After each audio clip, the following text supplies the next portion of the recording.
bro, when you're in school, when you think of like starting a business, it's like, I'm going to be a hairdresser or a trader. Like you don't really fucking understand all the possibilities. So I was like, okay, I thought the thing I wanted to do since like 12 years old was be a lawyer. Between 7:30 when he posted and probably midnight, we made $7,500.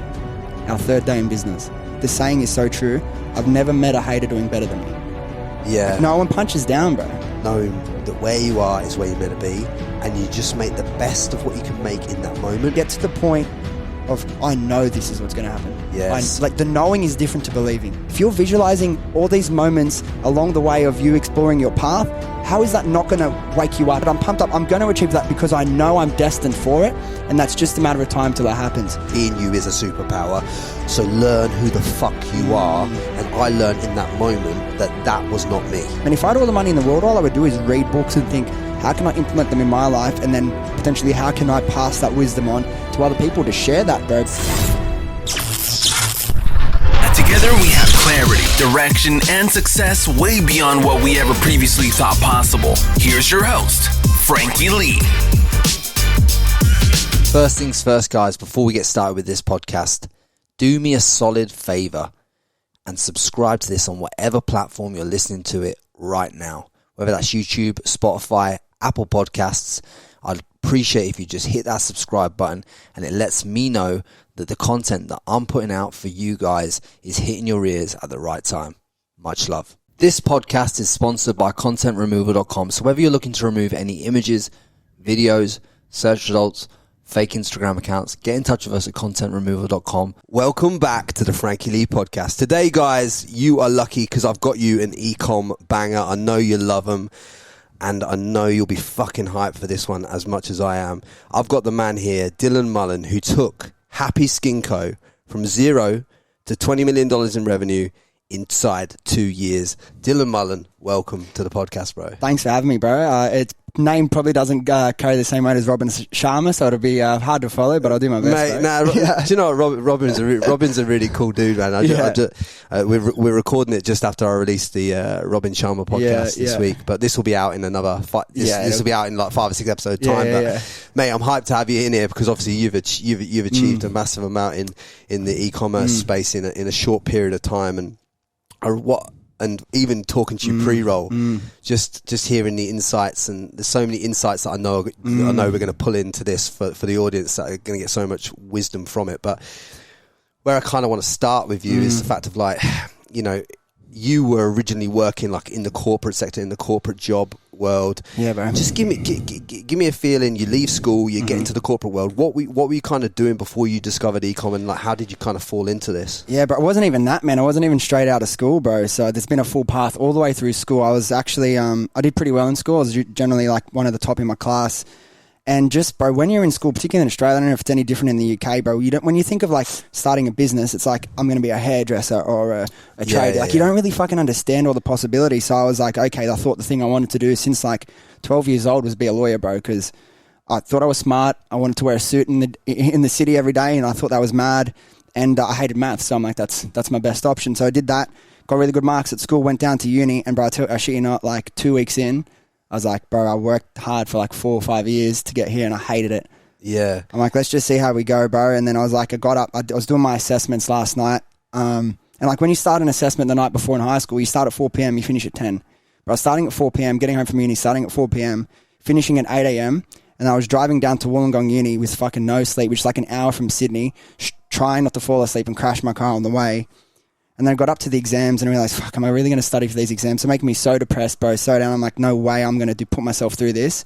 So I dropped out at a third. I was doing a double degree of business and law. I was going to go back the next year and do law. But I don't know what came over me, man. It was never anything I did before when I was at school. And I thought, you know what, fuck this. I'm not going to do something that doesn't make me happy. I don't care about how much money I make. I'm just going to do something that's going to be a fun life. So I thought, I'm going to go do an acting class. Yeah. But when I did one acting class, loved it. So I'm like, all right, like. And what type of acting were you thinking about getting into? Or screen acting. Like I wasn't into theatres or plays or anything like that. So I went to an acting studio in the city in Sydney that specialised in film. We did some technique work that was on the stage, but it was really about film and becoming like a film and television actor.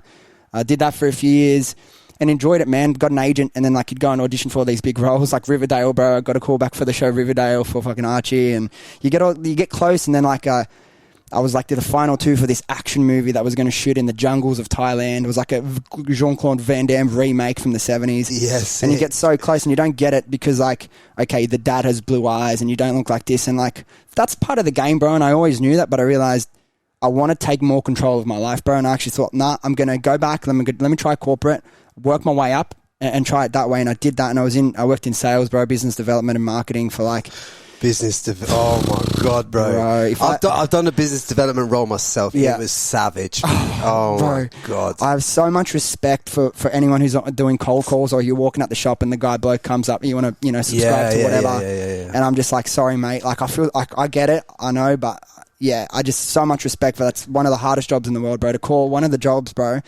It didn't matter like what you achieved in the day. The KPI was 3.5 hours talk time on the phone. So that would take, whether that took you 50 cold calls or 150 cold calls, you had to spend 3.5 hours of your time on the phone. Here's the thing about that KPI. That KPI is completely fucking pointless because a talk time KPI is basically like saying just spend as much time on the phone as possible. Bro, because my mate had that KPI in England, and what he used to do was he used to ring a number that he knew was going to an answer phone, and then leave his call on, and sit there just on the internet.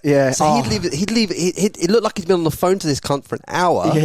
But he'd been on the answer machine. Bro, everyone did that, man. We all had our tricks. Like every phone call, would take 20 seconds to hang up, and they listen to your calls sometimes, though. So you couldn't do that. But what you do, bro, sometimes, and it's so fucking like it's not driving any success for the business, but you just get some guy and you'd call him, and like the thing we were selling, like we're selling like helping like hairdressers, but like little small mum and dad businesses how to market themselves a little bit better. So invite them to events and all that shit. Anyway, and like you get some old guy and like you'd be having a good chat and you just chat to him for an hour and then go, there's my work done for the day, and get that off. But yeah, anyway, got there, realized this is a waste, bro. I hate this too. I'm not going to sit, like, I've always in me, I've always had this one thing, and it's been a blessing and a curse. I really think it's more of a blessing, but I cannot do things I don't want to do. It kills me inside, man, because I just know there's so much opportunity in the world to do what lights you up. And I've always known that from a very young age. It might have come across and manifested as being a little bit spoiled or like selfish at times in the past, but I really think it was like I just always knew that I'm not going to put myself through something that doesn't make me happy.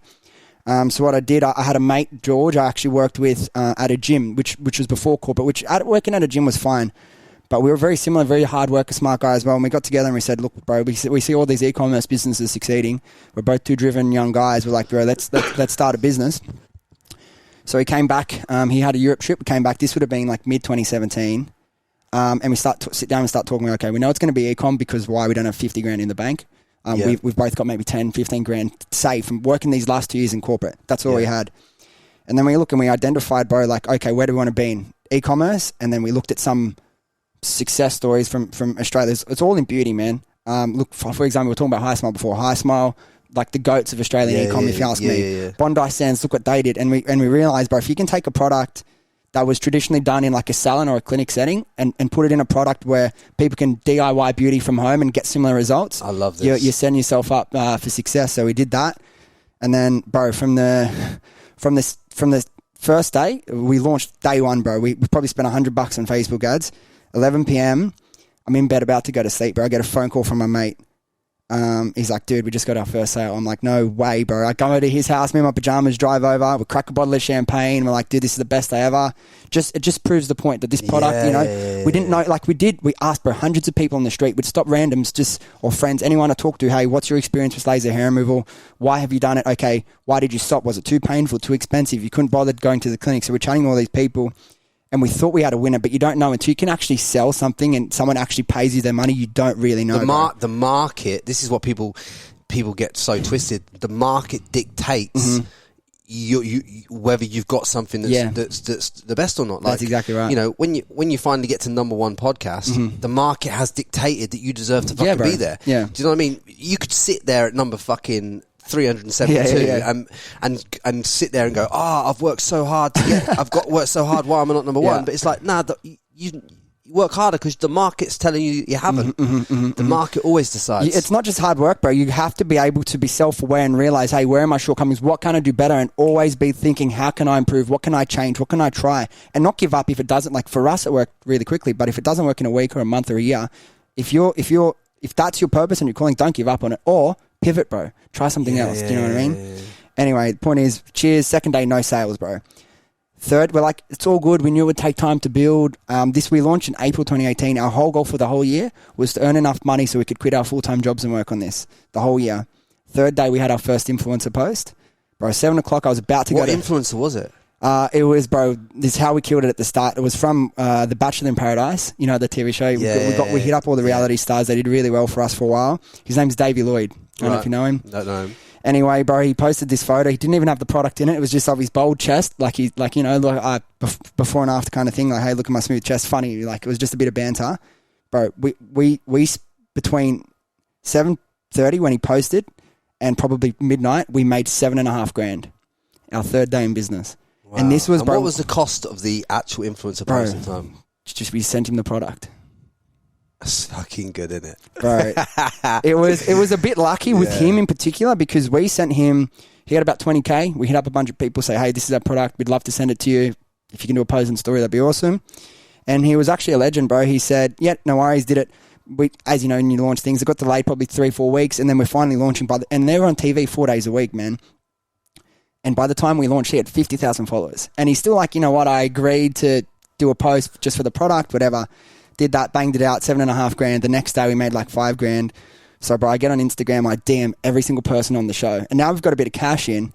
And they're obviously seeing we're working with people. One's like, okay, I'll do it for $200. One's like $500, $700. And we're like, bro, anyone we could get on, we'd work with them because that's the thing. Like, it's changed now, man. Like, marketing changes so much. But the reason these reality influencers work so well for us, people don't understand. If you follow an influencer online, you might like their breakfast post or you see them post every now and then. But, bro, these people were inside people's living rooms for an hour a night, 4 days a week. Yeah. People really felt like they knew them, they trusted them, and they were connected to them. So, yeah, bro, from there, boom, 2 weeks in, had to quit our full-time jobs. And that's another funny thing, bro. Like, about when you start getting success and people really start to change their tune, bro. Bro, in my business that I was working in, that was a big corporate business, 500 employees in our office. While I'm building the business, they're all congratulating you, saying, yeah, that's really good. The day you launch, they call you in, pull out your contract. They say, you see this line, how it says you can't own a directorship in any other business. And I'm like, whoa, bro, you guys knew I was building this business. When I'm building it, your congratulations and pats on the back. And now I launch. What you think I wasn't actually going to get there? So anyway, I quit it like a couple of days later. But yeah, it's amazing how that just comes down to jealousy, though, bro. 100%. As soon as you start getting success in anything, what I've learned in Australia from my personal journey is the fact of like people support you. People first. This is how it works. This is how it's worked for me. I don't know. You tell me if it's the same for you, right? At the first, they doubted me. Then when I got to like 13 to 15 to 20 podcasts, they started to back me and started to support me. Then I got to like 60, and then I started to get a little bit of hate, and I'm like, hang on a minute, right? Like, what the fuck's this about? Yeah, like, bro. I'm trying to put value into the world, mate. Yeah, like, yeah.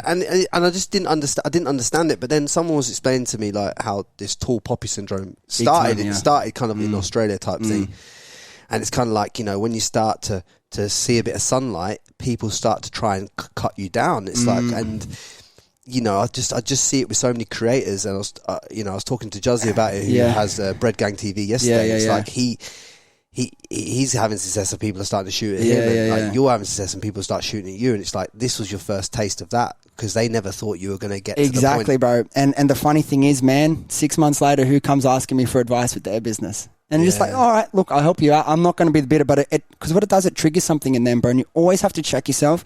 If you feel yourself, and it's natural, it happens to everyone, it happens to me at times, you'll get that little trigger inside yourself of jealousy, or you don't know what it is, you feel a little off, and then you realize, okay, wow, why am I feeling like that? It's because they're doing something that I want to do, and I know I should be doing it, but I haven't done it. So it'll make me feel something negative. And most people don't take a step back and, you know, check in with themselves and realize, why am I feeling this? They just go on the attack.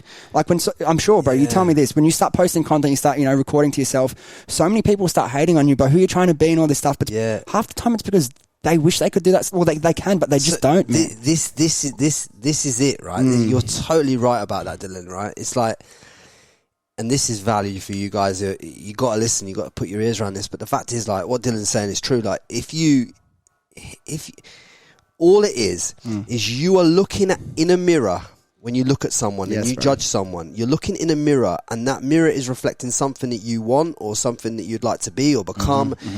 And you start to hate and resent that person, and you don't even really know why, but you start to feel the fucking I feel fucking fuck Frankie. Like, but you know, all these people like Dylan, people like myself, we might just be out here trying to help raise the consciousness, trying to help other people raise up, like trying to inspire people. Absolutely. But like, then people will throw some shit at you. But essentially all it is when people do that is like they're saying, fuck, I'd like some of that myself. I don't quite know how to get there. But so it's easier to throw stones at you than it is to fucking figure out something. Do you know what I'm saying? But it's all happening on a subconscious level. They don't even understand. I feel like if they understood, a lot of people would identify and realize I don't want to do that. But I really, truly believe they don't even get to that point of understanding why I'm doing this and why I'm acting out. They don't really hate them. They're making you feel a certain way about yourself or what you're doing.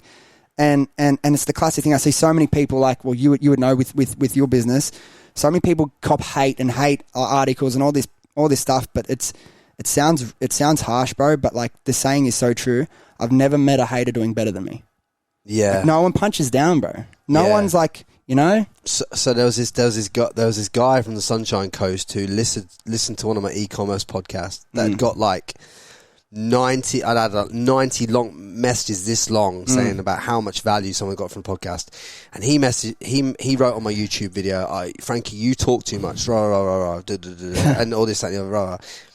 I'm like, well, yeah, that's a podcast. but basically, I do the typical English thing. Yeah. I tell the geezer to fuck off, right? In the YouTube comments, I don't care. At the end of the day, like, I don't monetize. I'm not even monetized the podcast, so I don't care. It's not even a fucking business to me, right? I just do it because I fucking love it, right? 100%. So I'm like, mate, this just. I wrote something online like, this is a reflection of how you feel internally. Like, what value is there in this to me? Now fuck off. Like, do you know what I mean? Like, don't listen to it then, mate. Like, if you don't get it. And I sent that comment, and then I checked him out on Instagram, so I know who the geezer is. Yeah. 2 weeks go by. I thought I left it open for him to respond. I get these three fake Instagram accounts set up, right?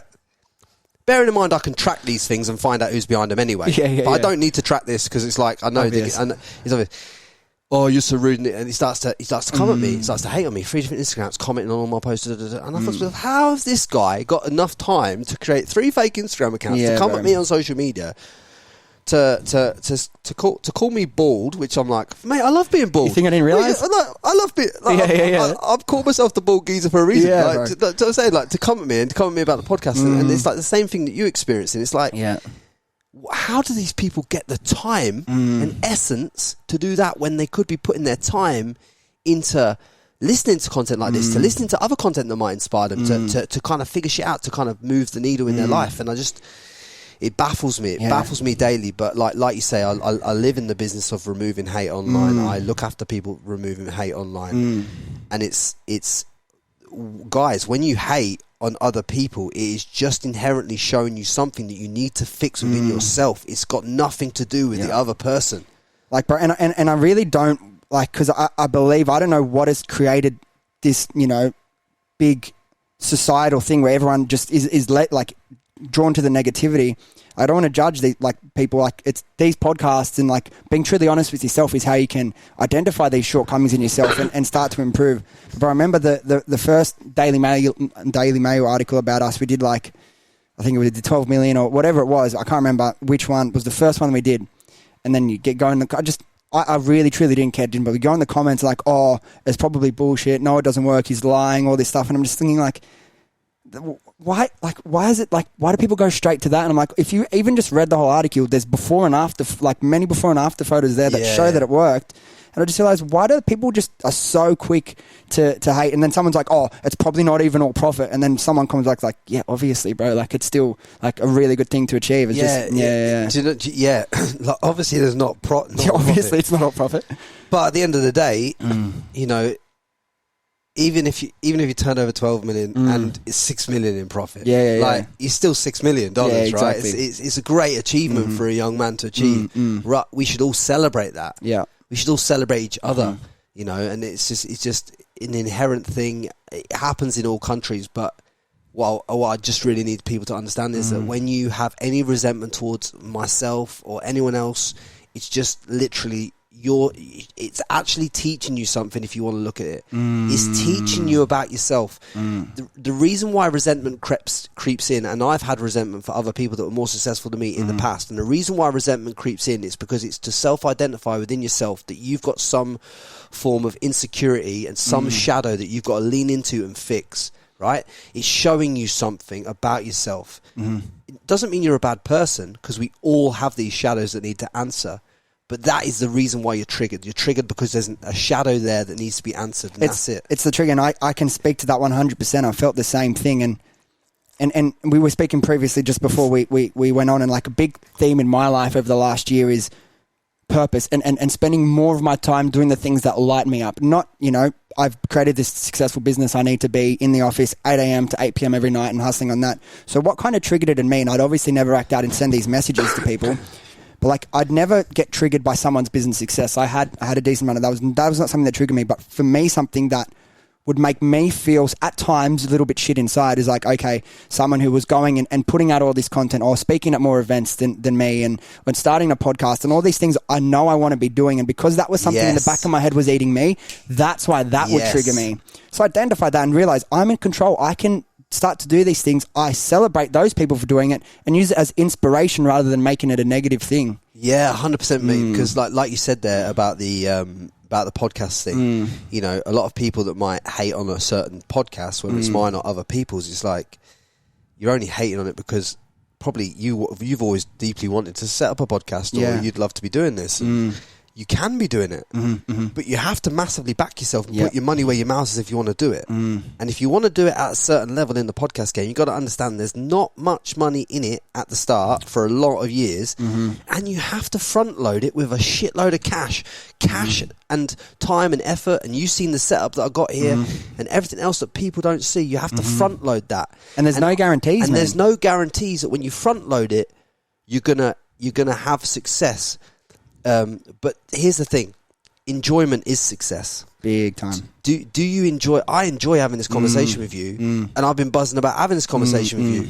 And whether this monetizes in the future or not, I couldn't give a fuck, because I enjoyed being present in this moment, having this conversation. People need to get more about that, more into, because we were talking. Like, you're right. We were talking about before the podcast. We were talking about money. Which is such a touchy subject for a lot of people, and obviously you've got a business now that turns over 20 million, and I was saying to you, like, what do you reckon it's worth if you wanted to sell it on and all this? I mean, you gave me a figure, and I said to you, the question I asked you was, how much money on a personal level do you think that you need per year to make you happy after all this? And you gave me your number, right? And that number for your happiness was vastly different to the amount of revenue you're turning over. Yeah, right? A lot less. Yeah, a hell of a lot less. Yeah. Talk into that, because I want people to understand from your perspective, like what you've learned from that, what you've really, really fundamentally learned from that. Yeah, man. Well, it's a big theme of my life, and it's like I said before, just like I can't do things that I don't want to do. Not that I don't love e-commerce. I love e-commerce, and I love having the business, but it's like you can sometimes be. We make these artificial cages for ourselves, and like you can be like you're trapped in your own success. I created this business, or I created this content removable agency. I should be doing everything I can to grow this business because I've got such a great opportunity, and anyone else would kill to be in this space. But then you really reflect inside and you realize, okay, yeah, that's great. I can hustle really hard, and I can launch all these new products and skincare and launch into all these different retailers, and I can do that, and I can make this the next 5 to 10 years of my life. No worries. But life is short, man. Do you really want to be working in things when your gut's never wrong? Let me put it that way. Your gut, whether your head will be telling you, let's do this, and there's a lot of money in this, but that aching, like that voice in your gut, in your soul, that just pokes you every now and then, and you can try and ignore it, and you can ignore it for months or a year, but really in your core what you should be doing. And that's where I want to follow. That's what I want, like the next 5-10 years, just be exploring purpose, man. Looking for what lights me up. And what the biggest thing, bro, I could earn a fraction of what I'm earning, and if I'm waking up every day and only working on projects that I love, I'm happy, man. Yeah. Do you know what I mean? And from what I gathered from talking to you in the pre-roll is the fact of like, you like that initial part, building that brand for the first 18 months, getting it to a point where it's doing X amount of $1 million in turnover, and then you'd probably like to sell the brand at that point, right? Yeah. But you've identified that's what you'd like to do from now on, because you've looked within and thought, you know what, I don't want to be the guy with a $300 million brand, because at the end of the day, that's not going to make me happy. Having 200 staff, having 50 staff, all this kind of stuff, that's not going to ultimately fulfill my purpose. And you have to really remove your ego to do that as well, because it's like, no, I want to be the CEO. I want to be, I want to be able to like. But then you're really checking with yourself, why do you want these things? Is it because you really want it and it's what you're on earth for and it's your path? Or because it's what society thinks is the good thing to do, or it's what you should do? And I just realized, like, man, I need to, like, you could walk across the road and get hit by a bus and be gone tomorrow, next week, next year, whatever. I just want to spend as much of my time with the people I love and the people I care about, talking about things I enjoy, growth. Like, some of the things that lights me up the most is talking about personal development. I mean, if I had all the money in the world, all I would do is read books and think, how can I implement them in my life? And then potentially, how can I pass that wisdom on to other people to share that, bro? Because it's like a beautiful thing. If you can share a piece of content or a podcast, and I'm sure you get messages like this all the time, that like, you're doing it because you enjoy it, but then the value that how good it makes you feel if someone says, hey, Frankie, this actually really helped me change my life, bro. That's what I need people to understand. It's like, that means the world to me, right? That means the world to me. It means people are starting to understand that, I create this content and cash and put my money into it to create it and my time. And your time, bro. A lot of time. Right. Yes, I would have this conversation, whether we were on the podcast or not. Me and you would have this conversation, but I record it and put it out in the public domain to get to try and help people level up the fucking life. That lights me up. That's my purpose. That's why I'm fucking here. All I'd do all day if I could is just sit there reading books, like you say, putting out content, trying to enrich people. This is why, when people take the time to write you a paragraph of a message and it's like, this change, this made me realize this and this clicked for me, that's fucking priceless. You can't put a fucking price on that. And that to me is worth more than selling a product for fucking $99 a month. But it's also as well, I'm not coming out here to say money doesn't matter, and I'm not, everyone wants to have, like, money buys freedom, right? Yeah. But it's like, okay, we're in a pretty lucky position. Like, now, if I was to start back where I was, I wouldn't just tell someone, honestly, my true advice wouldn't be, if you want to be a public speaker, which is one of the things I enjoy doing, I wouldn't say, okay, go and be a public speaker. Like, how are you really going to achieve that? But I look at what I was able to do with e-commerce and business, and I got into a business that was able to generate me enough money that now I can truly do whatever the fuck I want. And whether that takes you working a full-time job or working a part-time job so you can have 20 hours a week to build your passion, then go for it. But so many people are worried that, like, trying new things and failing or realizing I spent 6 months doing it and it wasn't for me is a waste of time. But, bro, it's such an important part of the journey, man. Such an important part of the journey. People don't try things enough and they're scared of the judgment or the failure. But most of the time, it's not even that. It's all in you. It's all ego, bro. And that's the same for me. It's like, if you become okay with trying these things, and if it costs you 6 months and you hate it, dude, at least you know. Like with law. Yeah. I needed to follow that and see if that was my calling. And then I realized pretty quickly it wasn't, but that's okay. You should scratch every itch that you have in life, because when you scratch every itch that you have in life and you kind of really, okay, I want to try fucking salsa dancing. So you go and try that. Oh, I want to try being a lawyer. So you go and try that. As long as you don't have this, what I term as a sunk cost fallacy, whereas just because you've invested a little piece of time in it, you stick at it even when you know in your gut that it's not right for you anymore. So what I'm saying is 100% try everything that you feel inclined to try, but don't stick at it any longer than you're inclined to stick at it for. Bro, just as important as trying the new things is knowing when to quit and quitting fast. Like, that's one of the biggest things. Like, if you really want to try as much as you can, you have to. And to me, dude, some people have fucking spreadsheets and pros and cons. For me, it's just, I know in my gut if it's for me or it's not. Learning, and it's still a process. I'm by no means perfect. We're talking, I really enjoy my life, but I'm in no means exactly where I want to be.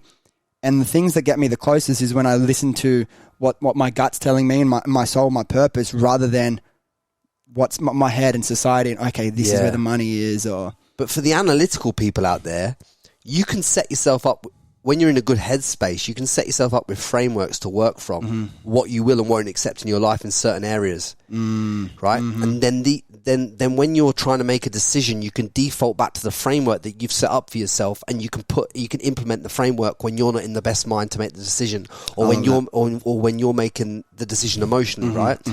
You can do this with like what you expect from the partner in your life. You can do this from what you want to achieve. There's so many people I know that are working beyond their monetary goal. So what I mean by that is this. Their goal was 5 mil. Yeah. They're at 15 and they're miserable as fuck. Yeah. And I'm like, bro, your goal was 5 mil a year. Yeah. Why do you need to earn 15 then? That's it. Your lifestyle doesn't even cost you 50 grand a month. Why the fuck do you need 15 mil a year for? Yeah, bro. You don't. Earning money is a tool to be used, right? A tool to be used. If you're earning money and not using it as the tool it's designed, and you've got no time to use it either, bro, if you're doing that. Yeah. What's the point? It's pointless. It's pointless. But you can, there's infinite potential to earn what you want in life, but it's about knowing what does my lifestyle cost? What do I need? What do I want for myself? Get that fucking mapped out. Yeah. I bet you've got that mapped out clear. Of course. Because that's how you've identified and said to me today about this other stuff. It's like, because I don't want to go to there because that's not my dream, mate. It's not. That's that. Even though you've probably done that with your gut, that is a framework. Exactly, and that's one thing. I really like what you said about how if you do have an analytical mind, there's a process and a way that you can make that work. For me, I don't even. Sometimes I do. Like obviously, I write down my goals, but for me, I don't even. These things happen, and my point is, it's different for everyone. One thing that I realized for me.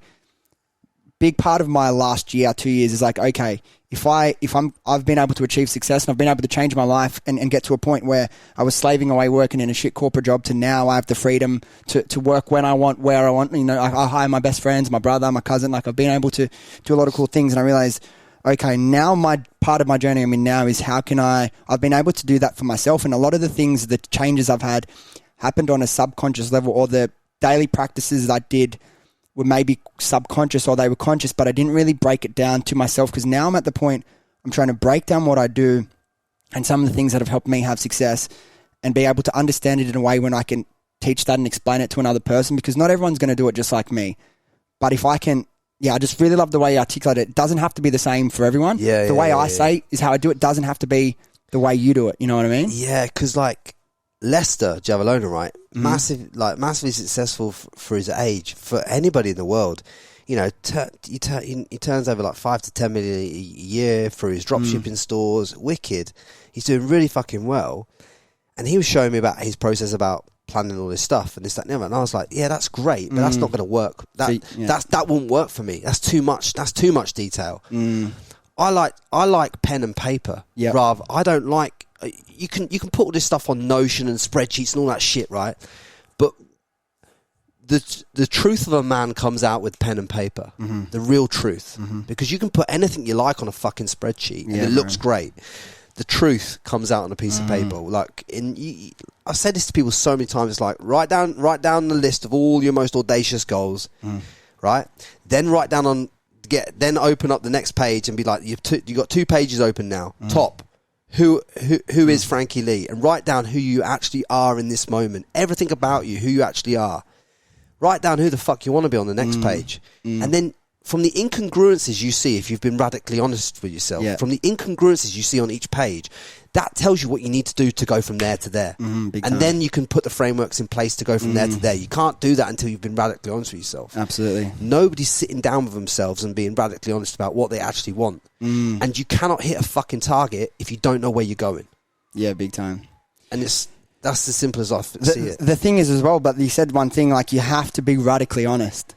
That's the thing. I think sometimes we think we're being honest, and even I'm not too. I've tried journaling. I'm not too much for journaling. I remember even sometimes fucking journaling, bro.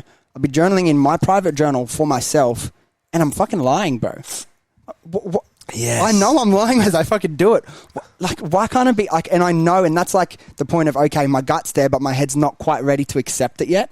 Because once you accept it, you realize, oh shit, I'm not where I want to be in that part of my life, whether it's, if I want to be, for example, more patient or more calm or more organized, or if it's, I want to do this with my business, accept that you're not there. And like, this is where I want to be. And then just one step at a time, map it out. What does each step look like? And just bang, get to step 1, 2, 3, 4. And then you'll end up there in 6 months, a year, 2 years, whatever it may be. What were the things that you found yourself lying about the most when you were journaling? Just about like the things that were making me happy. Like, I thought, okay, because my business was doing this, and this, I'm happy. But like I said, I talk about doing a podcast for 2 years, bro. I talk about putting out more content, speaking, because I did acting and then business. So like, obviously presenting, speaking, podcasting, and like putting together performance and speaking to people, connecting, personal development, all the things I love most. But bro, look at my Insta. I post and I sometimes put it like a cap, but like I still haven't fucking done it, bro. Just been, why haven't I done it? And make a plan to do it. And I find out I've just had to employ someone to be part of, not like a personal brand team, but going to help produce the podcast and start creating content for me, because, okay, I'm not quite there where that's everything I do, but I've found a solution where I can still work in the businesses, but get that done as well. So you have to build like again, I've built a team to produce this podcast. I've got a graphic designer and a videographer at the moment, and I'll probably take on some more people along the track to do other things. And it's like, like you have to fucking do that. You have to do that. And we're trying to up-level the content all the time. It's like, it's an investing in yourself. It's like, if you don't back yourself, who the fuck are you going to back? Yeah, bro. But let me just talk into something as well. Yeah. Like, I lie to myself. You lie to yourself. Everyone that listens to this lies to themselves. Yeah. And the lies are simply shadows. And the lies aren't there to be judged. They're there to be observed. And questions are there to be asked upon the lies that you tell to yourself. And the question to ask is this: where else does this show up in my life? And when you ask the question, where else does this show up in my life, you will get a flood of answers that come into your head. You're probably getting them right now, right? And these questions, like these intelligent questions that you can ask yourself, where you're radically honest with yourself, open up Pandora's box. And this is a beautiful thing, because at this point now, you've got a whole array of what you perceive as problems, but they're actually shadows that you can answer. And when you answer those shadows, you can move and accentuate to where you want to get to. Yeah. Because you're now becoming more and more your authentic self. Every time I get on this mic, mate, I become more and more Frankie, and less and less the egotistical version of myself that I thought I was. And it's the process. Like you said, you've done 80-something episodes of the podcast, and each one you get 1% better. And bro, it's so bad. It's like, what I realized as well, and it's being honest, like I'm being hypocritical in a way, because like I always encourage people, a lot of my content to be like, back yourself, believe in yourself. You can change your life. Don't accept shit. Don't accept things you don't love. And then obviously I'll be doing that in my own life. And obviously I still really enjoy the things I'm doing, but there's so many other things, and I'm just not doing it. I'm going to have to think to myself, why am I doing that? Yeah, but you're all right to ask yourself why you're not doing it and be radically honest with yourself. But what you can't do is what I've sometimes got in the habit of doing, which is judging myself. And I'm like, yes, and I do it all the time, and I have to pull myself out of it. I'll go into a stage. I'll have done 4 podcasts that week, had a fucking banging time, be it number fucking like 5 or 9 or 10, and then I'll be like, oh, why am I not number 1? Start judging myself, and I'll be like, bang, put myself in a bad mood. It's like, you can't get... The only thing you need to understand is the fact of like, answer the shadow and create the activity in your life that makes that situation better. You can't just identify it and be like, cool, and not do anything about it. You said something as well that I 100% agree with as well. And like, sometimes like, you know, you'll get asked all these questions, or like people will see your success and then they'll come up to you and be like, so what, do you think you're special or something? And it's like, yeah, I do think I'm special. And like, you should think you're special too. If you don't think you're special, then who is? Like, if you don't back yourself, who's going to back you? And I don't mean it in a way to put other people down or say I'm better than you or I'm better than you. I think I'm special, and I believe I was put on this earth to achieve a good purpose, and you should too. Like, that's the biggest thing, man. Like, back yourself and believe in yourself, because like what you realize, and it does take work, and like a lot of people, like, if it doesn't happen to you, like, all right, for one thing, I'll explain it this way, bro. Visualization and the law of attraction has changed my life big time. I love this. Big time, bro. And like, I remember I've always, because I grew up with my mum and my grandparents. I live, and they're Irish, like proper, like Irish. Live with my mum and my grandparents in a granny flat in the back of my grandparents' house. Every night I'd fall asleep on my granddad's lap. He'd carry me out, surrounded by so much love.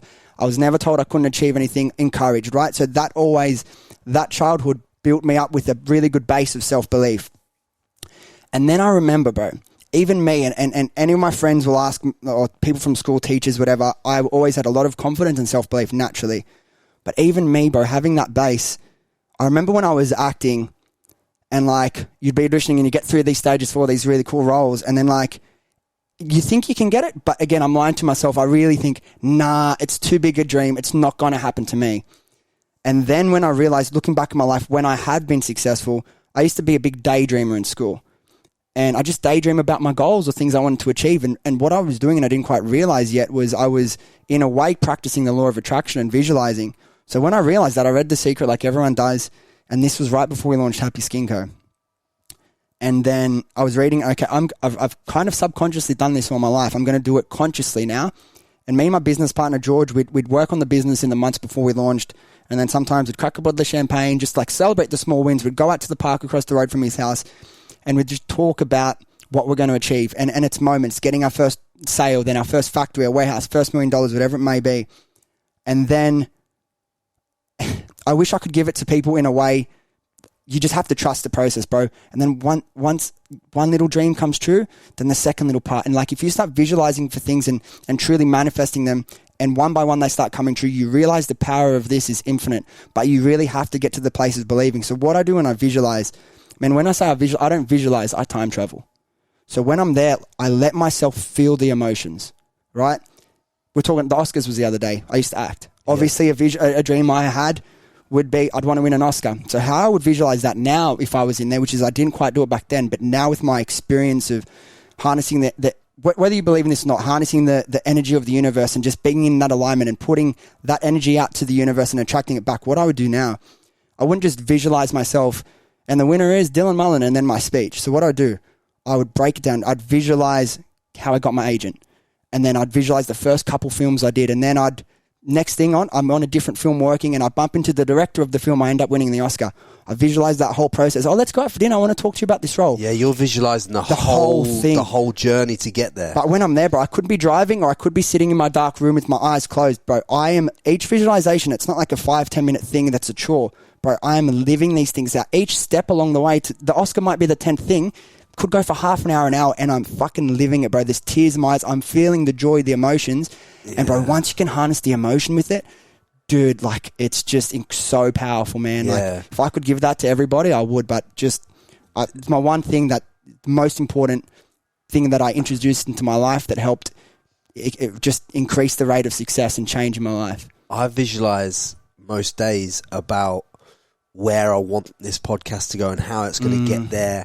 And I visualize about like standing in front of on a stage and I'm speaking to thousands of people. Mm-hmm.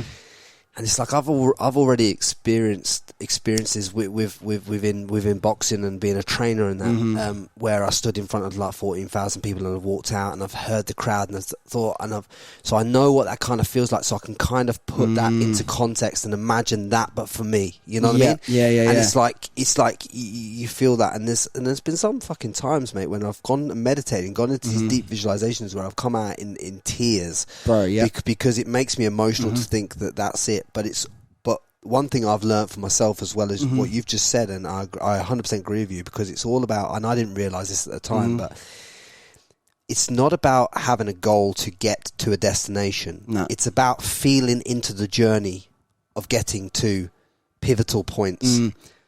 And to that as well, man, like a lot of people will hear me say that and they'll be like, I don't believe in that stuff, whatever. Okay, take all that side of it out. If you don't believe that, tell me this. If you're every day visualizing your goals, you're feeling these moments of success, you're experiencing these moments along the way. I'm visualize like driving there, who my date is, where I sit, all these different things. If you're visualizing all these moments along the way of you exploring your path, how is that not going to wake you up and you got this fire in your belly? How is it a bad thing? Exactly, bro. You feel passionate, I'm pumped up, I'm going to achieve that because I know I'm destined for it, and that's just a matter of time till it happens. So, bro, you do that and you're just going to be so much more energized within yourself anyway. What are some of the things that you've kind of visualized that have really popped off and come out into the world beyond your wildest dreams? Well, the biggest one is obviously Happy Skin Co, man. Like, our whole goal, like I said, was to get to the point where I could work full time in that by the end of the year. I achieved 5 years worth of goals in the first 18 to 24 months of Happy Skin Co, because I really started visualizing, like, and then like speaking, one thing actually, bro, and it just goes to show things don't always happen the way you expect. One of the biggest things of change for me when I was in that corporate world and I started to explore the first ideas of e-commerce and digital marketing, I was really into like Gary Vee content. So that was a lot of things. I watched a lot, but I really watched a lot of Gary Vee content. And then I remember the year before I launched Happy Skin, you know how they do on the events, you want to come have dinner with Gary Vee? And I'm like, nah, all good. Well, the next year came around. We'd obviously been quite successful with the business. So I thought I'd email them. The people that were bringing him out, and I said, hey, you doing a dinner with Gary this year? I'd be interested. They're like, no, we're not. But Gary's doing this thing. He's never done it before. He doesn't do mentoring in small groups. He's doing this thing. He's going to do it with a bunch of Australians. And you have to apply for it. And there's going to be an opportunity to work with Gary. He's going to come to Sydney. You're going to spend 3 days with Gary in Sydney. Then a few months later, you're going to spend 3 days with Gary in London.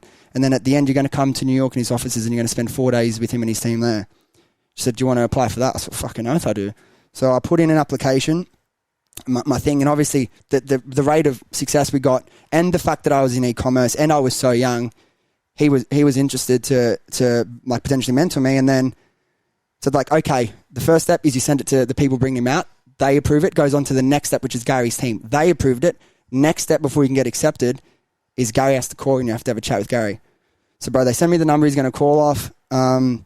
And they set a time, and I get this phone call, and it's like a New York number, and I answer it, and he's like, hey, Dylan, what's up? It's Gary Vee. And I'm like, bro, do you know how many times I've visualized being in that room in his office where I've been with him in that room where he shoots his podcast and his content. And literally I did that, bro. Got a call. I got up, hang up. He's like, he loved the story. I'm so young, e-commerce marketing influencers. He was heaps keen. He's like, yeah, sweet. Yeah, I'd love to have you part of the experience, because he wanted to see, obviously his time is limited, but bro, that was a lifelong dream, and I got to do that like 2.5 years, 2 years into the business. That was something I clearly manifested. Being in that office, bro, I'd seen it so many times, and I was there, man, shaking hands, Gary, laughing, talking to D-Rock, whatever. And what do you feel when you got there? Did you get from it all that you had imagined and more? Yeah, I did. It wasn't like and it's not that meeting him. It's not like, oh my God, I don't care about shit like that. It was just proof. I'm standing in the beautiful offices in New York City. I'm looking out at the view, and it was just proof that everything I've ever dreamed of can come true and will come true if I keep backing myself and doing my thing. I've not been mentored by Gary Vee, but I've spent 10, 20 minutes with him speaking to him backstage of a Success Resources event in Brisbane, bro. Yeah. He's a real nice fella. He's actually... Sometimes I think he goes fucking too far, with his content in terms like hustle, grind, fucking bleed out your eyeball stuff. But when you meet him, he's actually a lot more down to earth than what you think. The thing I get that, man, and I get how people think that, but like, you spend enough time with him, he's only if you're complaining about where your life is, and you're not putting in any work to change it, then shut up, bro. Yeah, that's the thing people. But like, he says it and it's very intense, and I don't subscribe to everything he says. But the thing that struck me when I was with Gary, the first I'd met him once before at the Success Resources event. I love Michael Lane, and obviously he's at Forbes Australia now, which is awesome. But what I realized, bro, there was this. You know, you go to the VP, you get the fucking takeover, whatever. There's probably 100, 200 people on the line. This was the year before, and like, you get to take your photo, you shake Gary Vee's hand, you talk to him for 10 seconds. And I realized this guy has just, he's flown around the world, he's in, he's out, he's got to say hello to these 150 people. But bro, for those 20 seconds when I was talking to him, his full attention was on me. And that's the first time I'd experienced it at that level. And I realized that's why he's so great, bro. He has that ability to just understand people and connect. And like, bro, imagine how much shit he has going on. Again, you're really good at that right now. I can feel it. But like, that was the first time in that 10, 20 second moment that I thought, fuck, okay, I get it, man.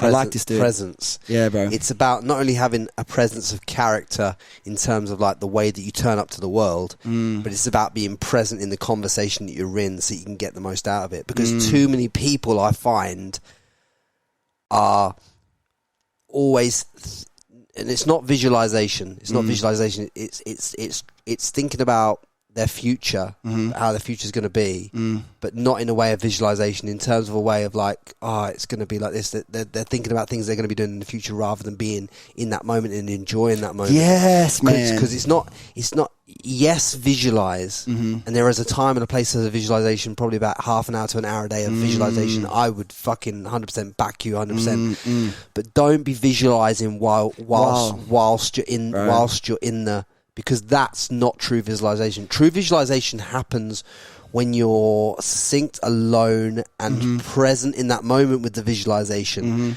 Not visualization where you want to be when you're trying to be present in the conversation with someone else that you should be in that moment with. Bro, and it's the easiest thing to say, but it's the hardest thing to live in practice. But it's so true. If you realize when you were the happiest, regardless of all the external, I had a X amount of sales this day, or regardless of that external bullshit, when you realize when you're happiest, you'll catch yourself, I'm having a great day, man.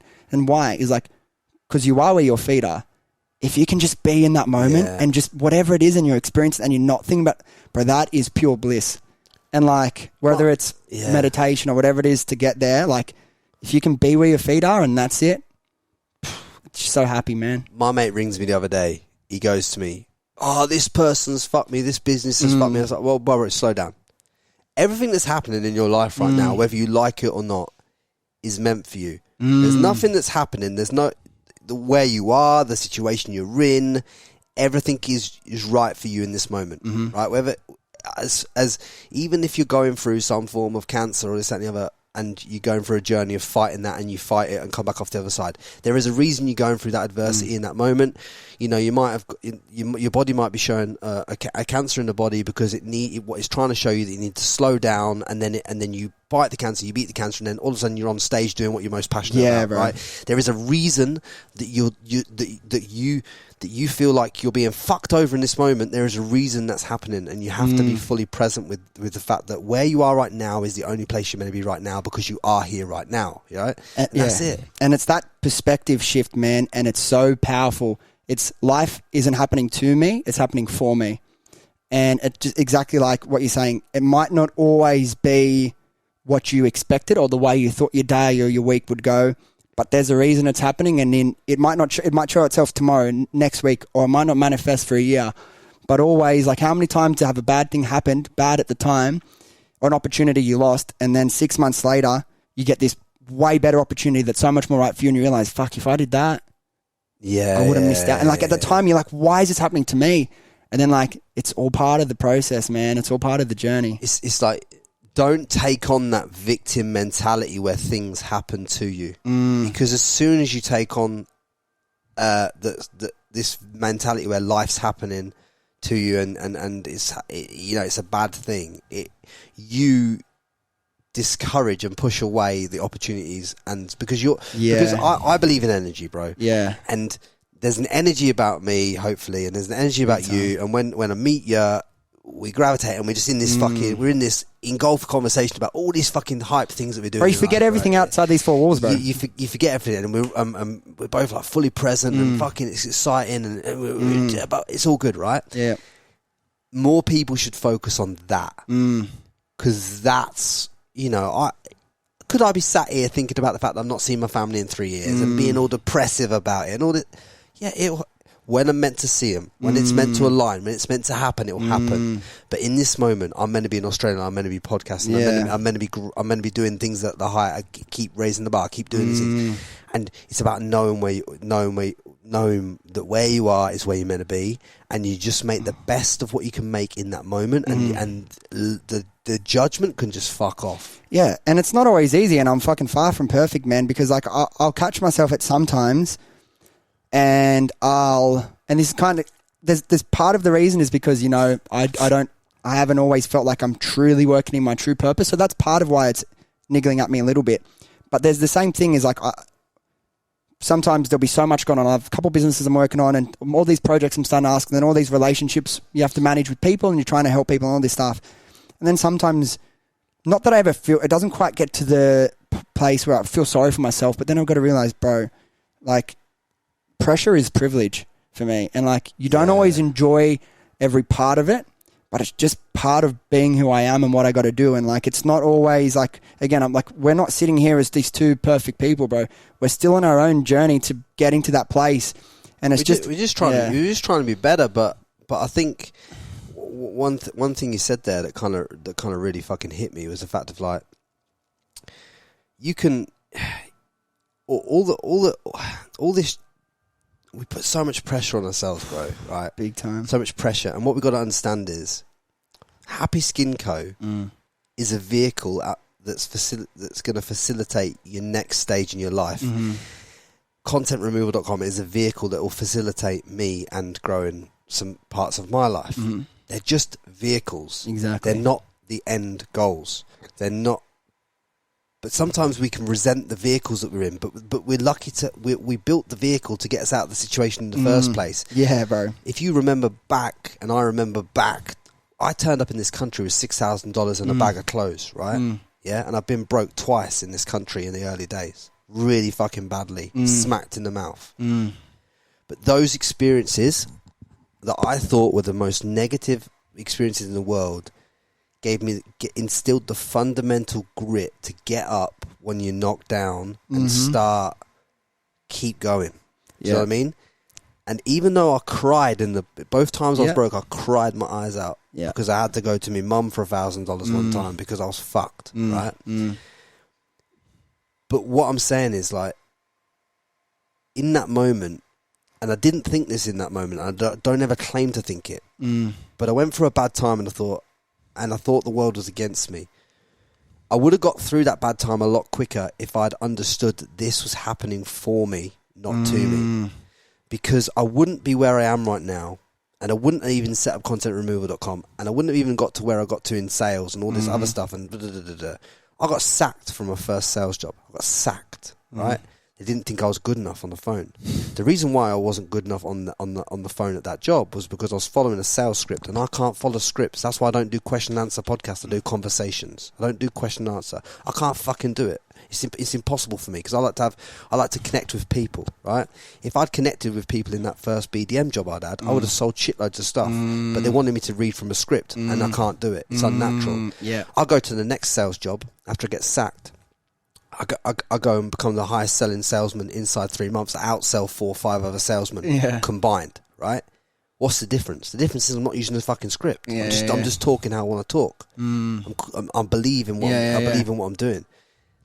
The lessons that I picked up along the way, if I'd thought my life was over, which I did when I got sacked the first time, it would have like, you know, it just made it so much harder. But that happened for me, right? Yeah. Because I wouldn't be here now if it hadn't have happened for me. There's so many things in your life, Dylan, that have happened that perhaps could have been deemed as a negative. Yeah. But but in essence, what you're getting is the world is serving you, and this vehicle's to help you to get to here. Then this vehicle gets you to here, and then this vehicle gets you here. There's not one vehicle. Very rarely does one vehicle take you from fucking there to there in all parts of your life and journey. And what's the thing you got to realize as well? And it's not always, okay, you missed out on this opportunity because it gave you this. And it's not always a monetary payoff. But sometimes these negative things happen to you because if they didn't, you're going to end up being an asshole. Sometimes these things need to happen to you so you reflect and realize, whoa, okay, maybe it's a change within me that's necessary rather than always, you know, looking for the next, or like, do you know what I mean? Like, it's not always a change within you. Exactly. That's what I need people to understand. It's always a change within you. It's never, ever, ever the external environment's issue. No. Right? If you're getting taught a hard lesson, it's because you're attracting that because you've got a shadow to answer in your life. Fact. You can get on your high horse and think that you're being punished and the world's being unkind to you and this and the other, but it's not. It's just it's allowing you to reflect upon yourself of where you need to grow, and that's a beautiful thing. But we don't see it as beauty when we see it when it seems painful. But all painful things come round, and they and you know, invariably come round and show you something even more beautiful than what you had before. And that's the thing. Growth, as much as we enjoy it, and a lot of it is these positive experiences and changes, but growth isn't always these beautiful rosy moments. Sometimes they're low moments or big fuck ups or these negative things that can happen to you. But then, like, once you get through it, you realize, wow, I'm grateful that happened to me. And one thing I'm conscious of with having these conversations, people can be watching me like, look at these two guys, like, yeah, sitting there with money in the bank, telling people to do what they want. But like, what I would do if I was starting again, and like, people need to work, bro. They need to, you know, pay rent, pay for food, put a roof over their head, feed their family, whatever. What I would do if I was starting again, if I want to start on this path, right, towards like working and living in fulfillment, living in alignment, is just go back. Okay, you got to work your 9 to 5. You might have a family. Let's just say, okay, 9 to 5 you work, maybe longer, but let's just say, for argument's sake, even if you have a family, okay, from 5 to 7 with the family. If you can just cut out 1 to 2 hours a night, and then, you know, 4 hours each day on a weekend, or take a whole day off, or on the weekend and spend it with your family and have those 4 hours. Just start by trying to like remove all these, just strip it back to what, like that list you were talking about. Who am I now? Where do I want to be? And you might not know, I want to start an e-commerce business. I want to be an actor. I want to be a podcaster. But just write a list of the things that you think might interest you and make you happier than what you're doing. And then you can start to, okay, you might have 10, 15, 20 things on the list. Circle the top 3 things that you think are most likely to lead you down a path of fulfillment, and to try them one at a time. And don't quit your job and say, I'm going all in on this, and then I lose everything. Just start, get a taste of it. See if it's a business or a change of career.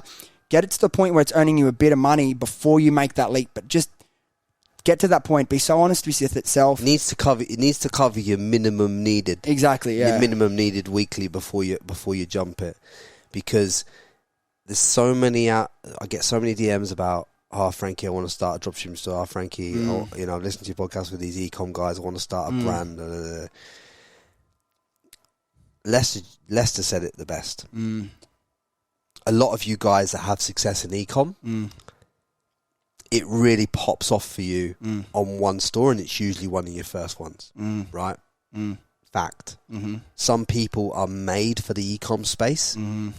High Smile, first one, popped off. Lester, first 1 or 2, popped off. Eli Dangerfield, first 1 or 2, popped off. You, first one, popped off.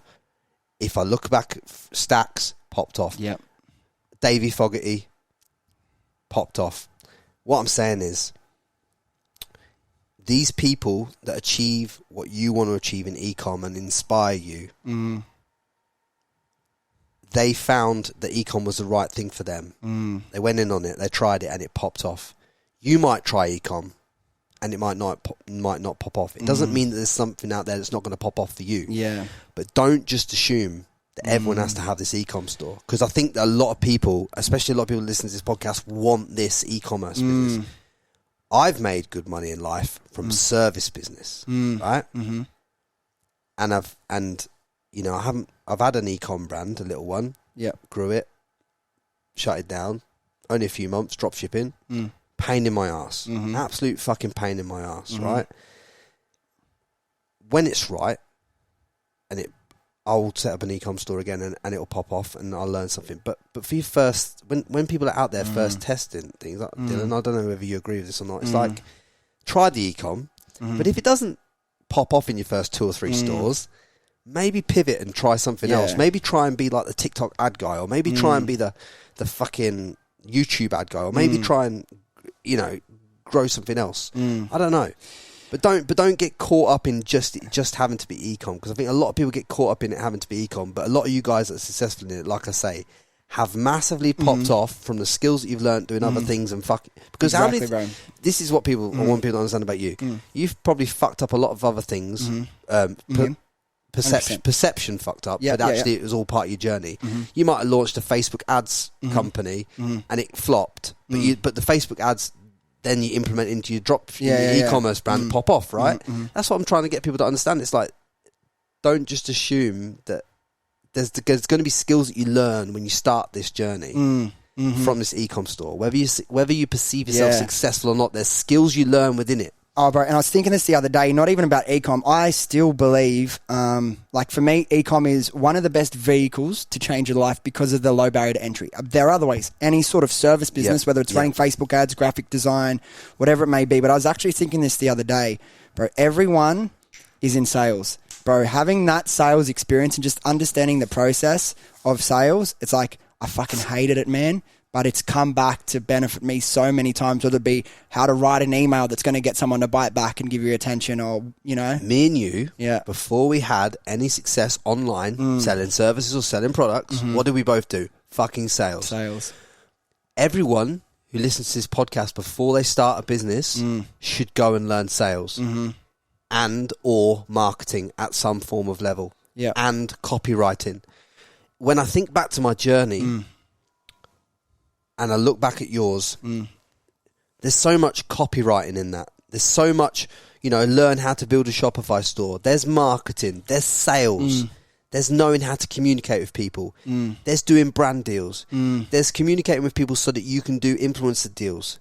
There's sending product. Do you know what I mean? All this stuff that you just pick up and learn on the job. But they're all skills that then you package together at some point, and then you get a little bit of a hit. And that's when the piece of chunks of cash start coming. Yeah. But it doesn't happen in the first thing that you taste.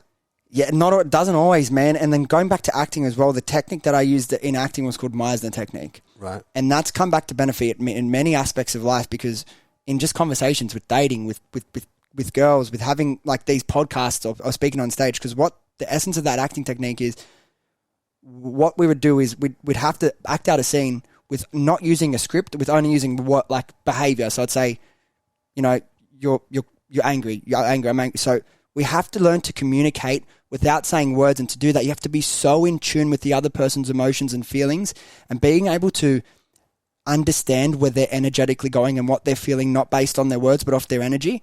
That could seem like a wasted skill, but do you know how useful that is in life in so many situations? Just that awareness and that connect, being able to be present and connect. Because if you're trying to act and do that, where there's no script, you just have to work off the other person's behavior, you can't be anywhere other than right in that moment with them, or it's going to be shit. And isn't that all about what being human is all about? It's all communication, man. It's the most important skill. And you just hit the nail on the head.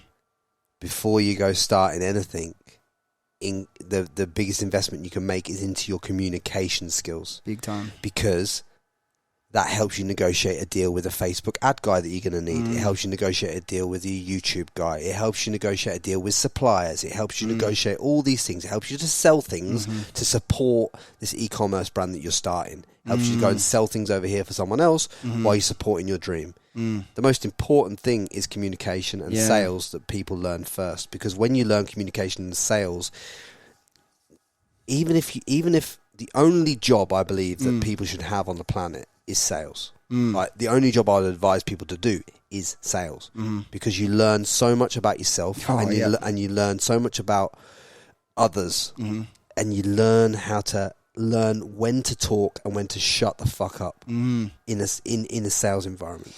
And I've done multi 6-figure deals, sat in front of someone, and if I'd spoken before they spoke, I wouldn't have done the deal. And it's knowing and being comfortable to sit there, even if you have to sit there for 2 or 3 minutes in silence, and let them speak, and let them commit themselves to this deal.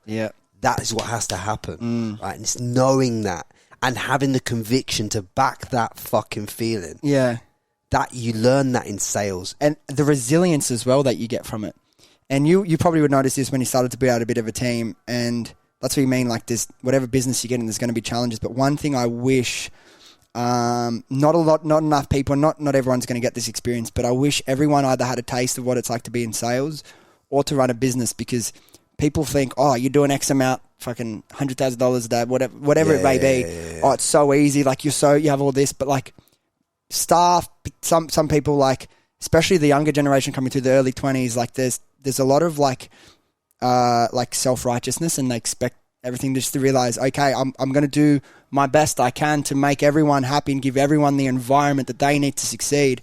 But just to peel back and get a little bit of context onto what goes on behind the door and how hard it can be to run a business or to be in sales. Stops the resentment as well. Big time, man. How many people are working for people that they resent because they feel like, you know, oh, why has this guy got all this success and I've got nothing? Why is this good? But it's not as simple as that. No, it's not as simple as that. You know, there's a lot of moving parts that go into this, right? But let me tell you, right? The best deals that I've done in business right? The highest, most profitable deals that I've done, all done with the mind. All done with the mind. The limitations on price come in your mind when you're quoting a deal. Yeah. There's low self-value will create a low deal in your life. Like there's people that sell $10,000 deals that if you have the self-belief and you believe in what you do, you could sell for 100. Right? Yeah. And it all comes down to that mindset of knowing that you are serving this person from a service-based business point of view. You are serving this person at a high level. You are solving a massive problem in their life. You are solving something that's painful, and you can sell it for this much money because it is worth. That's the 10% of the value that you believe it's worth to them in the world. Yeah, and price is and like that's why when we weren't keen to go on Amazon and things like that, because you're competing on price. And here's just one thing. I know this is even to show in a product-based business, it's the same thing, bro. I was looking at, we had my mate, actually, my best mate started working with me 6 months ago or something, and we were looking back at some of our old spreadsheets to do some training with him, and we found our old competitor list from 2 years ago. There was 108 people, 108 businesses, competitors in the at-home IPL space on this list. All of them were between 25 to 75% cheaper than us because they, whatever, nothing against dropshipping, I do believe that can be a success, but they get the cheapest products, the cheapest prices, blah, blah, blah, all that. From that 108 people 2 years ago, how many do you think are still in business? 1 or 2. 2. Yeah. I knew Plus that. us, we're 3. Yeah. Because, and it's all about long term. It's all about the approach. There's people you should if this is you, stop it today. But don't play short-term games with short-term people. Only play long-term games with long-term people. Take the Warren Buffett approach, but apply it to every area of your life. Yeah. Play the long-term games with long-term people because that's going to be the most fruitful to you. Yeah. If like we say, we've had a lot of successful dropshippers on this podcast, right? Yeah. But I wouldn't start a dropshipping brand. I would only start a brand. Yeah. I would only personally start a brand. It's harder. It takes more capital. But for me, on a personal level, it sits better with me because it's a long-term game. It's something that's a saleable asset that I can grow and I can transfer it. With the dropshipping model, with what you're saying, your 106 competitors that went out of business were all dropshipping stores. Some of them were sold to other people and they made cash on the exit and they made cash while they're doing it. Some of them just collapsed, right? But regardless of both, the multiple that you'll get for your brand compared to the dropshipping business that was turning over the same amount of money in the month on month before they failed is the difference between being worth a multiple of like 500k to being worth 10 million. Yeah. Right? And that's why you should build a brand. I'm with you on that 100%. Because there's just no longevity. But there's one time in which I will disagree with you in a way. I would drop ship if it was a product that I could build capital and then turn it into a brand. Like some people that drop ship these little fads that are going to be around for 2-3 months, that's great. If you can, look, you got to be really good if you're going to drop ship like that because you got to know exactly when to pivot. I've made 10 grand, 20 grand, 30 grand profit and get out because if you don't, you're going to lose your money straight away. But if you could find a product, and I like being early in the space. Obviously, we were the first one to build a brand around at-home IPL. High Smile would have been the first, one of the first for teeth whitening. Yeah, I really like being early. But if you can build a business like a brand in a space that the product is available for drop shipping, which means it's not brand new, it has been around. But if you have a plan of how you can innovate that and continue to develop that longer term, then I do believe in drop shipping because not everyone has the luxury to save 5 grand, 10 grand, 15 grand that it costs. I agree with you. I believe it. I wasn't saying it like that. I believe in the drop shipping element. Yeah. But with the longevity term of sure. So what I'm saying is, I believe in drop shipping for the first 3 or 4 months to see if the product is viable. Because you want to try it on as a minimum viable product. I believe in that. But with the foresight to understand, you can flip it into a brand when you need to flip it into a brand and understand that to turn it into a brand. And it's like, and that's kind of the route that Lester's going down with his stuff now. Like he'll figure out which ones he wants to keep and he'll turn them into brands and he'll blow up from there and he'll do hundreds of millions in revenue on the back of that. Yeah. But a lot of people are just thinking about a lot of people are in jobs that they hate right now. They're sat listening to this podcast and they're like, they're in the job, they're sat in the office and they're like, I want more out of life. And they're like, I'll create a dropshipping brand. And all they're thinking is, I want to replace this 50 grand that I earn at work, right? Yeah. And that is a fucked mentality to have when starting out in dropshipping, because you're gonna create a churn and burn brand. You're gonna put lots of time in. You'll have minimal success, and you'll fucking hate it. And you'll have people do chargebacks, and you'll just attract all the wrong kind of shit. For sure, bro. But the thing is, that's a fact of life. And you said it before. Like, I'm gonna say the 20 million, because people are drawn to that shit. And the thing is, all these people that, I've got nothing against people that sell mentorships or courses. I think it really can help change your life. But a lot of them, not every single one, but some people, and these are like 21-year-old kids sometimes, 20-year-old kids being mentors and life TikTok, coaches and shit. And like the things that they always brag about is quick money, quick money, quick money. But it's not realistic, man. And it's not going to bring you fulfillment. So it's like, it's hard. How do you reach through and connect with that mass amount of people when so many people, particularly the younger guys, 16 to like 24, are just interested in that cash? But it's like, how do you get through? You know? Cash is good, but you need to understand there has to be a substance, or otherwise you'll run out of energy on the. You'll struggle to generate the cash without that. You can get lucky and hit right product, right time, but as a consistent strategy, it's not going to work. Like you said, you're going to burn out, bro. Yeah, like you and Davey Fogarty. You build brands, right? You know, Lester, Abdullah, Eli built dropshipping brands.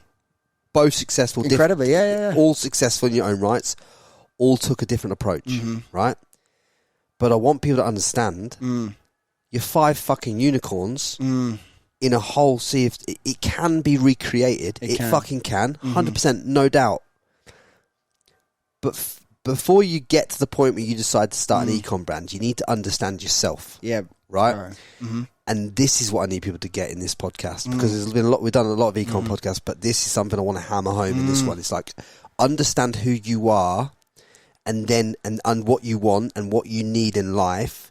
And then, something that, there's no point, a lot of lads like you have set up stuff in the female space, but some of them don't enjoy the female space. So if sometimes you should set up a product that you actually enjoy. Oh, for sure. Do you know what I mean? Or you can actually get on board with, or you can actually see longevity. And it's just like, there's lots of things nuances that I wanted to get out in this podcast, because I want the nuances to be shown now. Right. Like just really, really lean into those, understanding all those nuances before you go pursuing it, and you'll have more success.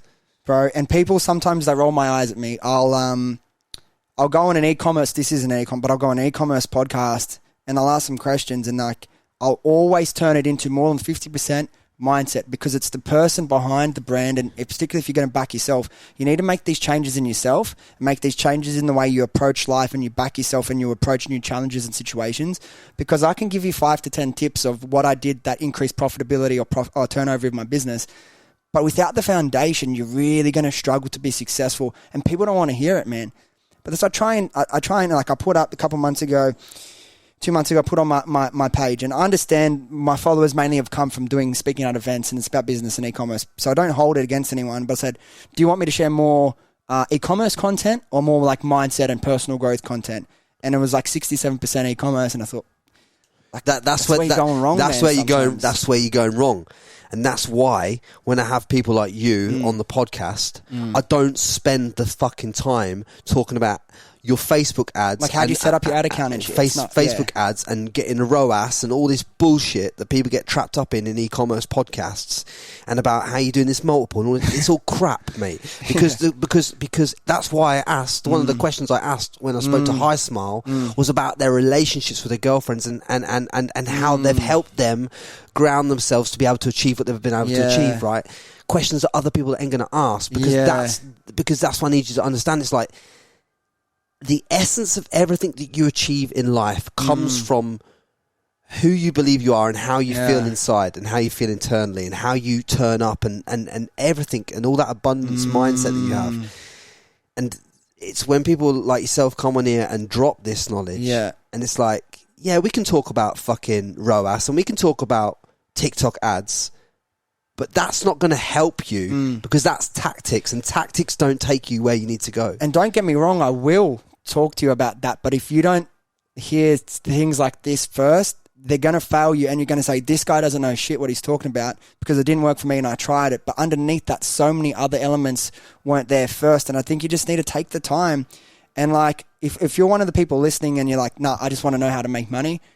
If realistically you do a podcast, if you get one or two people that genuinely change their life out of that, you're doing really well. So many people, I'll do an event, people read books. How many people read the best books in the world and actually implement in their life? It's a very small percentage. If you can be the one or the two people, it might be 10. Look, I'd love it to be so many more, but just realistically, it's such a small amount of people hear things and implement it. If you can understand that, maybe am I one of the people that are trying to get to the money first and think the quick success, ecom, dropshipping, make the most amount of money without building a solid foundation of yourself first?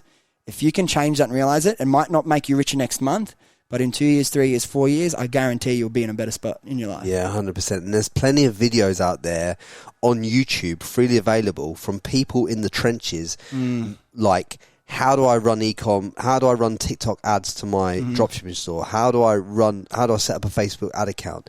That stuff that those tools are widely available to the marketplace at scale from loads of creators. But what's not widely available is getting inside the minds of the people that are building these brands and understanding how they fucking think and how they action themselves to get to where they get to. Yeah. And that is what's missed. And that is the most crucial piece of information to this, because all the tactics are abundantly available. The mindset is not abundantly available, and it's the mindset that's the most important thing that's going to take you fucking forward. And one of your favorite podcasts that I listen to, obviously because I really I love Don and Till and I admire their journey, but one of the things that I really love listening to your podcast with Don, because their process with Stacks wasn't like us or High Smile where they turned it on and 3 months later they fucking made $1 million.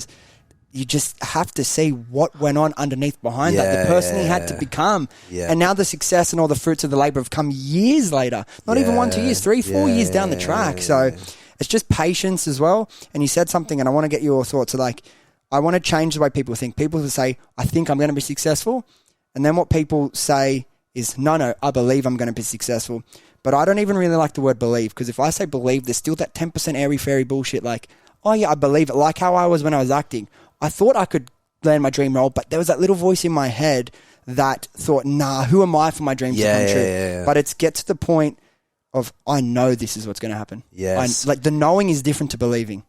That's why I talk into this all the time. It's like self-belief and confidence. I believe there's a massive difference. I know you don't like the word believe, but I believe self-belief is an inherent felt emotion that's deeply ingrained within you, that you just, when you self-believe and you can fucking believe. Like, I believe this podcast is going to be a fucking massive. Yeah, you believe it, but I know talking to you and speaking to you, but I know inside of you, you know it as well. I don't know it. I say I believe, but you know what you're doing. Because you know self-belief. Yeah. Confidently, anybody can say, I'm going to set up a podcast and it's going to be the best in the world. Confidently, anybody can say that. But I believe I'm going to have one of the top podcasts. Yeah. I fucking believe it in my heart, in my soul. It's fucking ingrained in me. That's why I put so much love into this thing, like love and energy, and I don't just book guests just because they got clout or some shit like that. I book people who I want to have a conversation with, who I want to converse with, who I think can bring people value, right? And that's the difference between self-belief and confidence, in my opinion. Well, I want to ask you, because like it's part of my journey figuring it all out so I can understand it, then give it to other people. And I know there's a lot I had naturally, and I've been growing it in the last 5 years. But do you think, two questions, do you think that this like you had this belief naturally? And second part to the question is like, if it was, or whether it was or it wasn't, what have you done? What are some of the techniques or practices or shifts you've had that have helped you? But what instilled my self-belief was my dad and being around boxing. Yes. So here's where I learned self-belief. I'll tell you exactly where I learned it. One of the best world amateur #1, Michael Maguire, was in my gym. Right, he trained at my gym.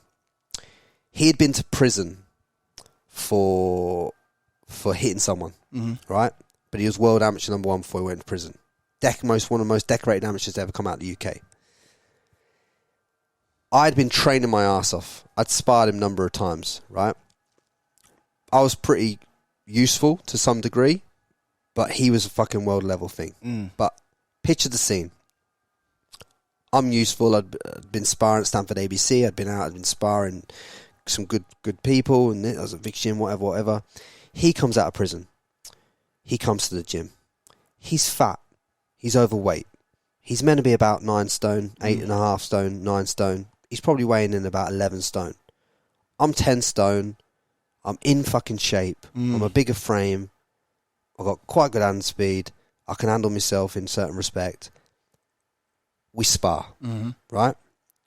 I'm confident at this point. This kid had an inherent, ingrained self-belief, and it didn't matter whether he was 11 stone or 16 stone that day. He danced round me like I wasn't even fucking there, right? Yeah. And in that moment, I learned something about myself. I learned there's a fucking difference between the 1% and the 0.0000001% skill in your life, right? And that 0.00001% is self-belief. It's inherent self-belief. And that starts within. And you cannot, the only way that you create it is by learning and leaning in to what your 0.00001% skill is. And my 0.00001% skill is communication and talking and elevating the consciousness of the world and doing this kind of podcast and being this in this environment. That's my 0.1% skill.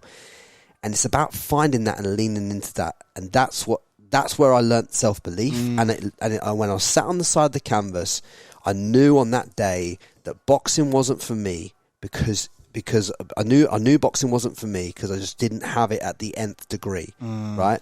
And I also knew that inherently you need to gain that self-belief so that you can then transform through it and go to that and go towards what your 0.1% skill is. There's so many people out there that want to set up a brand, that want to set up a TikTok account, that want to set this, that want to set up a podcast, that want to set up this, they want to set up that. They've never ascertained what they do best first. Every one of you that listens to this podcast does something better than anybody else around you can do, right? And it's just about figuring out how to use that and to apply it to the right thing. And then that's where you'll gain that self-belief then, because now you're applying your God-given skills with your self-belief, and then you put it together and you've got something. And that's what gives you, then the reason I've got so much self-belief now in this is because I know I was born to do this, right? Yeah. I know what I was put here for. Yeah. Because I knew when I was in that boxing ring that I wasn't there for that. I wasn't good enough for that. That's not me. I'm not even a violent guy. I don't even like fighting. Yeah. I was only around the boxing environment to prove a point to my mum, to seek love and to seek attention. And AKA, why was I around boxing? I was around boxing because there was a shadow in my life which caused me pain, and the boxing was to try and get some form of love and attention from my mum. And you've identified that. And I've identified that's that. That's the challenge for a lot of people, to be able to step back and realize, hey, maybe the reason I was acting out and doing all these things wasn't because, hey, I was just pissed off at this guy. There's something deeper than that. And there's something I want to comment on that you just meant, and I love, but it's such a cliche. It's another cliche, but it's so true. And I thought I understood it 5 years ago, but today I can sit in and I tell you, I truly understand the saying, being you is your superpower. If I could have summarized what I just fucking said in a sentence, that is what I'm trying to say. Yep. That is exactly what I'm trying to say. Being you is a superpower. So learn who the fuck you are. And I learned in that moment that was not me. And people ask for productivity hacks or how to get better. Like, I'll tell you, if you are truly working in your purpose, you will never need another productivity hack in your life. You will wake up every day with so much clarity and energy and passion and purpose that you will be bringing energy to what you were doing, but not only to what you were doing, to the people around you and then the world. If you can figure out what that thing is for you and double and triple down on it, not only will you be infinitely happier, but you are going to lift up the people around you. It's just, that challenge is, how do I figure out what that is? But, oh, bro, it's a beautiful feeling and it's so powerful. Yeah, productivity is for people that are stuck doing things that they don't want to do. 100%. Mm-hmm. If you need anything to make yourself productive, if you need a hack, a tool, or anything else to make yourself productive, you're in the wrong fucking game. Bro, for sure. Because ask yourself this question. How can someone who makes zero money out of this podcast at this point, right, be still doing a podcast? And how much do you love it as well? Not just it fucking lights me up. Yeah. It fucking lights me up. I don't believe there's a podcaster in this fucking country that loves it and that feels it and that wants it and that just wants to fucking do it as much as I do. And that comes across, bro. And I feel like that's why more and more now I feel like, because you've probably had more realizations in that, and like the more you double down on yourself, the more people are attracted to it, bro, because they see that raw enthusiasm and passion. You felt it when you come through. You felt it when you come through the door. Bro. When you came through the door, you know. Mm-hmm. Because like I say to most people, it's like, this is going to be the best podcast you've ever been on. Because I fucking know it. Yeah, because bro. I believe that I don't believe that people are going to ask you the same fucking questions. No. I don't believe it, because it's a conversation. Yeah. It's a conversation. Yeah, bro. Question and answer podcasts are bullshit, because you never get to the truth of who the human is. Right? The art of the conversation where me and you are having this back and forth. You ask me something. We're playing tennis. This is the art. This is podcasting in its art form. Yeah, and it isn't art. That's why all I want you guys to get from this is the fact of, like, find out what your art is to you. What and if you want to be the fucking, if you're a woman out there or a man out there who loves making cakes and loves ice, and real nice ice cakes, I look at them, I'm like, fuck, that's art. Yeah. It fucking is. Yeah, bro. Some people, I know people that are making millions cleaning rare trainers, bro. Right? It's art to them, cleaning that fucking Nike and making it look pristine and A1 condition again, and getting it back from a fucking 7 out of 10 to a fucking 10 out of 10 shoe so it can be resold and packaged. Fuck, that lights them up. And like, it's so hard to, like, there's no one can tell you one word or one sentence that's going to make you figure out what it is for you. But one thing, and I actually have it tattooed on my leg here, the word ikigai. Have you heard of the concept of ikigai? No, it's like the Japanese concept, essentially for purpose. And it's like, you would have seen it, the circles in the middle. It's like, if you can put what you're good at, what you enjoy doing, what the world needs, what you can get. And in the middle, if you just start thinking about what are all these things for you, and then you'll start to find one or two things that, hey, I can maybe bring all these things together, and they're personal to you. They're not, what can Frankie do or what can Dylan do? What can I do? What do I enjoy doing? What can I get paid for? What am I good at? So if that's maybe there's a really good book, Ikigai, read that, explore the concept of Ikigai, and it can be a great first step. It might not be the golden bullet that gives it, but it's going to set you on that path to start thinking about this in the right way, to identify what is it for me. Yeah, and there's also a great Japanese book on money as well.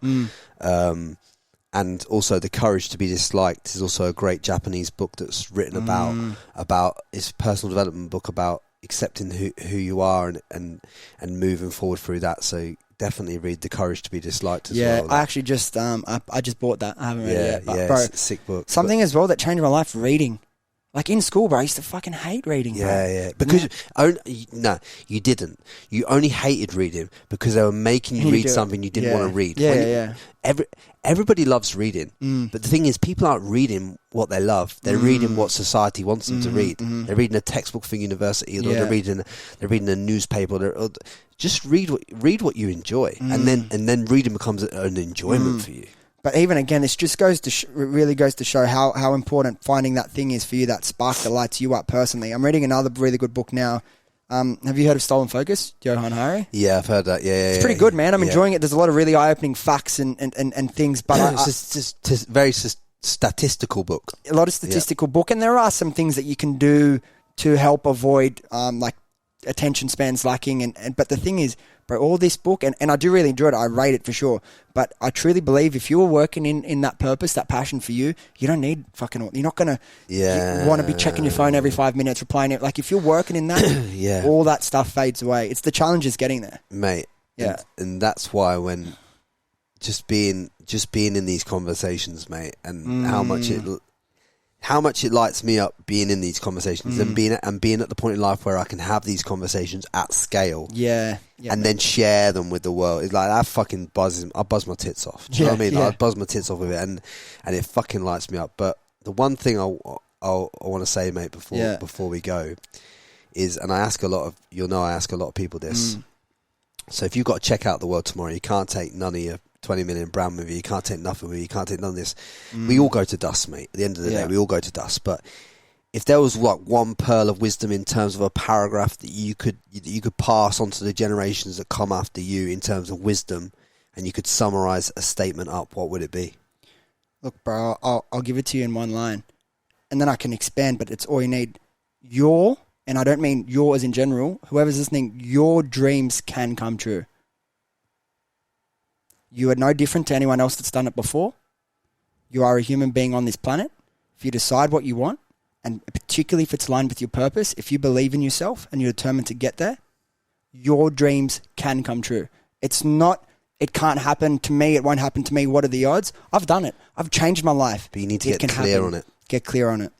Just get clear on it, guys. And guys, I hope, I know there's a lot of value in this. I think you should, again, it's one of them ones where you have to listen to it twice to get the full essence of the value that me and hopefully Dylan have dropped today. And I mean, I fucking appreciate you coming on here, man.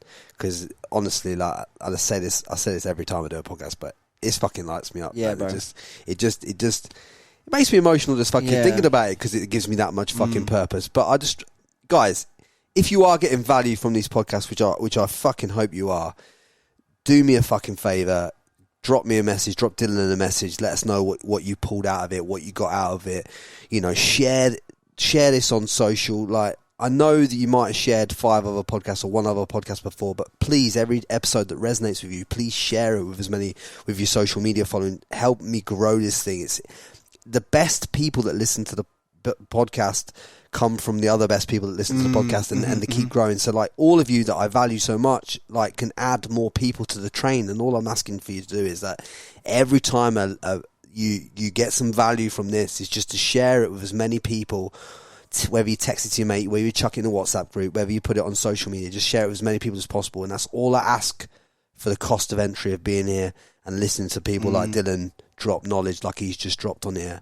And mate, thank you so much for your time, man. And I'll tell you one thing as well, bro, before we finished. That's what me and my friends who've had a lot of success, that's the best thing we do, is we share these books and podcasts that change your life. So doing that, you think, I'm just spamming people. You have the power to potentially shift someone's perspective and change their life. Yeah. And me, I'll tell you, I listen to a lot of podcasts. Well, I'm really busy. I have a lot of top podcasts. Let me tell you, I have very few that I have time to listen to, but since I came across you a couple of months ago, you are one of the very few that I listen to every week. And I don't bullshit. I don't say that lightly. 100%. One of my favourite podcasts easily. So. I appreciate it, man. And I appreciate you coming on, brother. And, and obviously sharing the wisdom. Guys, like, subscribe, share it everywhere you can.